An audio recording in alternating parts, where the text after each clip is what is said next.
desarrollo. Esto nos muestra la vulnerabilidad económica y sitúa a Bolivia como un país altamente vulnerable económicamente a los eventos de cambio climático. Y claro, esto tiene que ver con pérdida de infraestructura pública, por ejemplo, que si caiga un puente en el Chapare, bloquea completamente todo ese flujo económico del cual depende el país. El país también depende de la exportación de materias primas y su sistema de producción de alimentos es vulnerable, por lo tanto su vulnerabilidad climática es muy fuerte. Aquí tenemos cambios en los ecosistemas y pérdida de biodiversidad y vemos que la zona amazónica y principalmente la interandina hacia la amazónica es una zona de alta vulnerabilidad para la biodiversidad. El cambio climático puede llegar a extinguir 2 de cada 10 especies de animales y plantas que alguna vez hemos visto vivos en este planeta. Aquí tenemos posibles efectos y quiero quedarme en 2 efectos grandes. Primero, el cambio en los patrones del niño-niña, la amplitud en la frecuencia del niño-niña que puede dar lugar a una exacerbación del proceso del fenómeno del niño, generando una sequía prolongada en la Amazonía y una transformación progresiva de esta de una selva tropical húmeda a sabanas tropicales inundadizas. Ese modelo, esa tendencia la están mostrando varios modelos climáticos y puede llevar a un cambio climático drástico.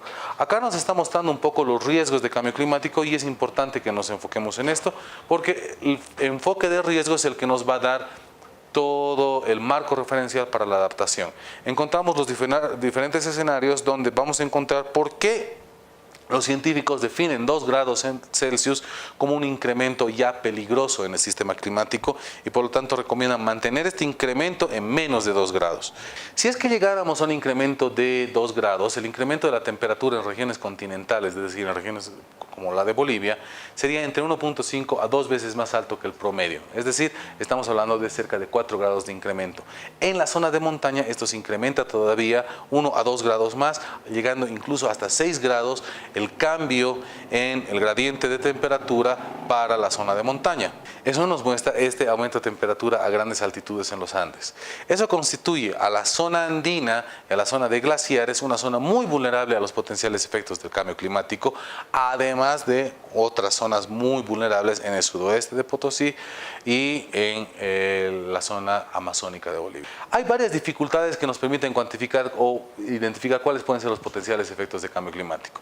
Uno es la dificultad de distinguir los impactos de la variabilidad climática normal del cambio climático antropogénico. La falta de registros climáticos históricos confiables y completos tampoco nos permite utilizar estas series de clima adecuadamente para modelar los potenciales efectos a futuro.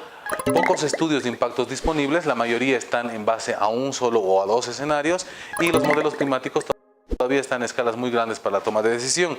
Otra cosa es que la grilla, por ejemplo, en la zona andina nosotros tenemos grandes gradientes, o sea, grandes variaciones de altitud en espacios muy reducidos, en áreas muy pequeñas, lo que los modelos climáticos todavía no pueden modelar adecuadamente. Esto nos está mostrando los modelos climáticos en Bolivia y nos muestra que estos incrementos de temperatura pueden ser significativos, que pueden estar en el orden de 2 a 5 grados básicamente y que en el altiplano podrían llegar entre 7 y 10 grados. Para el 2030 esto significa un aumento de temperatura regional comparado con las temperaturas de hoy de 1 a 2.5 grados Celsius.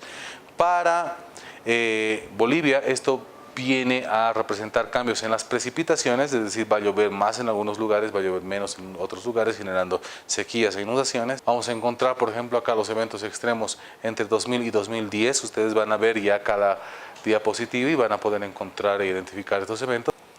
De igual forma, las emergencias climáticas, y ahí vemos que tenemos problemas de inundaciones. Ahí vemos la cuenca endorreica, vemos la parte amazónica, con inundaciones, esto entre 2007 y 2008. Este es el mapa de amenaza de inundación por cambio climático de Oxfam. También tenemos riesgos de sequías. Aquí vemos, por ejemplo, a la izquierda de la parte superior, una foto bastante conmovedora. Estos son pichones de flamencos en el Salar de Uyuni que están escapando de la sequía. El sudoeste del altiplano boliviano es una de las regiones más altamente vulnerables al cambio climático por su disponibilidad de agua. El altiplano norte tiene la ventaja de contar con la influencia del lago Titicaca, que genera todo un ecosistema, un microclima distinto. El lago Titicaca evapora más de 400 toneladas de agua por segundo, lo que le da al altiplano norte una condición distinta al altiplano sur. El altiplano sur, al no contar con este efecto benéfico, tiene mucha más vulnerabilidad a las sequías, y eso nos está mostrando estas fotos también en los valles bolivianos y en el Chaco. Este es el mapa de amenaza de sequía, y podemos ver que tenemos gran potencial de amenaza de sequía en todo el país. Estas son fotos de la granizada de 2008 en Tarija, y más o menos cada evento extremo golpea al país entre más o menos a un 1% a 5% del Producto Interno Bruto, dependiendo de la intensidad de estos eventos. Estamos en la cercanía de un Niño fuerte, entonces debemos prepararnos para generar las condiciones que nos permitan enfrentar de la mejor forma posible este evento. Aquí tenemos la variabilidad del niño y de la niña, y encontramos que todavía no se ha podido establecer una clara relación entre el cambio climático y la ocurrencia del fenómeno del niño-niña. Sin embargo, el cambio climático bajo los modelos sugiere que va a exacerbar el fenómeno del niño, generando potenciales sequías en la Amazonía y un cambio progresivo del ecosistema a sabanas inundadizas.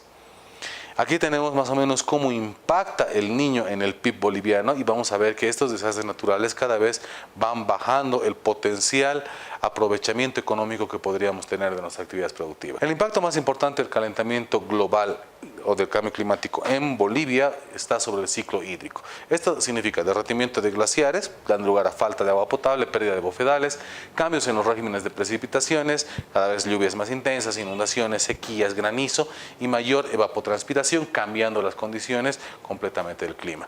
En lo que se refiere a los glaciares andinos, encontramos que por lo menos hay un retroceso evidenciable de 40% hasta la fecha de los glaciares andinos, y estos glaciares son muy importantes porque se configuran en las cabeceras, en las nacientes de agua de básicamente todas las cuencas importantes del país. También tenemos cambios en la dotación de agua para consumo humano, en la cantidad de agua para actividades agropecuarias y en la generación de energía eléctrica. No nos olvidemos que aproximadamente 40% de la energía que se genera en el país proviene de fuentes hidroeléctricas, y por lo tanto el cambio climático puede representar una seria amenaza. El impacto es más visible en los glaciares, y los glaciares representan un indicador muy interesante de qué está pasando con el clima. Principalmente los glaciares que están en el Ecuador y no son sometidos a un cambio en la inclinación de la Tierra, y por lo tanto a la estacionalidad. Este paper de Bush, que nos muestra las retroalimentaciones no lineares de cambio climático, nos muestra que potencialmente el lago Titicaca es un ecosistema altamente vulnerable al cambio climático, y con cambios entre 1 y 3 grados podría experimentar descensos de hasta 85 metros de profundidad.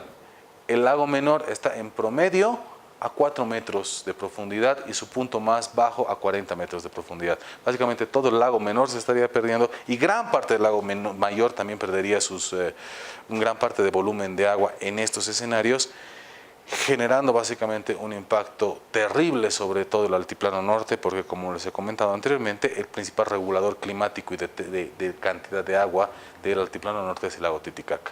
Aquí vemos la evolución de los glaciares Tuna y Condorito entre 1956 y 2000, y vemos que más o menos la mitad de la masa glaciar se ha perdido, y gran parte de la dotación de agua potable para el Alto depende de estos glaciares. El Alto es un núcleo urbano con cerca de 1 millón de habitantes hoy en día, en franco crecimiento. La cuenca del río Catari va a tener más de 2 millones de habitantes para 2020, y eso es mucha presión sobre los recursos naturales, porque hay una mayor demanda de agua, una mayor contaminación de agua por el uso natural de esta, o sea, por aguas residuales domésticas. Entonces tiene que incrementar la dotación, se tiene que mejorar el sistema, ampliar los sistemas de alcantarillado, mejorar el tratamiento, porque no se puede dar el lujo de contaminar la poca agua que se va a tener en el área. Sobre los escenarios climáticos encontramos que las emisiones, aquí encontramos los nuevos modelos, son 4 modelos sobre los cuales el IPCC tiene sus nuevas tendencias de cambio climático. El único escenario viable para evitar un cambio climático peligroso es el RCP 2.6, es decir, la línea azul. Tenemos que seguir la línea azul en emisiones de CO2, de metano, para poder evitar un cambio climático peligroso. Aquí podemos ver el RCP 2.6, que es la línea azul, que nos permitiría mantener el incremento de temperatura por debajo de 2 grados centígrados, que como les voy a explicar posteriormente, es la meta que se ha definido en Naciones Unidas. Con esto habríamos terminado lo que es la primera parte del módulo, que tiene que ver con todo el antecedente, una visión general desde el lado científico, ecológico y económico, no todavía tan fuerte, ni político tan fuerte. Vamos a ver a continuación cómo la comunidad internacional dentro del marco de Naciones Unidas ha decidido abordar esto a través de lo que conocemos como la Convención Marco de Naciones Unidas sobre Cambio Climático y el Protocolo de Kioto, que se verán en el módulo 2. Síntesis. 1. Incremento de temperatura, gases de efecto invernadero, concentraciones y emisiones de gases del efecto invernadero GI. 2.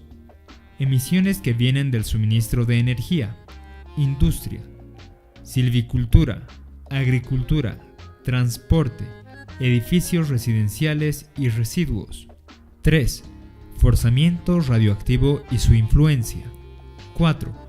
La emisión de gases de efecto invernadero en 2010 fue de 49 gigatoneladas de CO2 debido al uso de energía, industria, construcción, cambio de uso de suelo y deforestación. 5. Matriz energética mundial comparando emisiones y consumo a partir de 1973 a 2005. 6. El crecimiento poblacional al modelo económico y brechas culturales como causas de las emisiones de gas de efecto invernadero, GI. 7. La brecha entre ricos y pobres y cómo ésta se incrementa. 8.